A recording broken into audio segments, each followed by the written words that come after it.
Purchase of a condo is an interesting proposition for young people, for older people, for anyone who's looking for, in principle, no trouble. Right? That's the usual expression. We say buying a condo, you're buying a hotel. People think sometimes that buying a condo is just like that.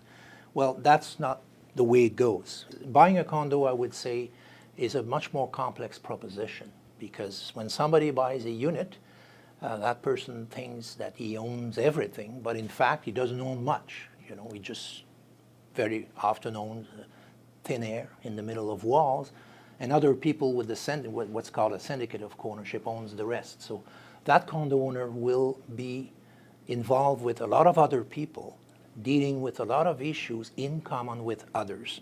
In principle, that's one thing that a person has to remember when that person purchases a condo.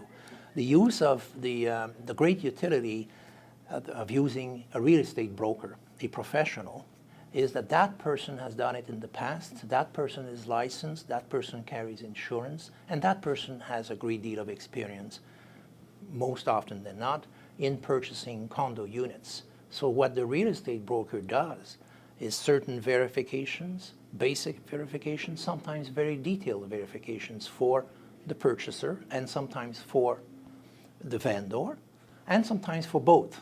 So the real estate broker is a facilitator, a knowledgeable facilitator, an experienced facilitator, and a person who can guide both sides towards a transaction that once it gets to the notary will have all the information and the qualities and whatever is required for the notary to act and have a smooth transaction. Because very often people arrive at the notary's office, the deal is made, everybody is exchanging the keys, but the information has not been exchanged.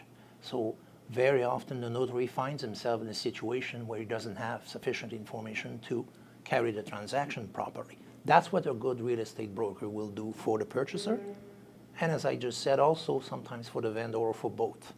That's why basically one should always use the services of a real estate broker for a condo transaction.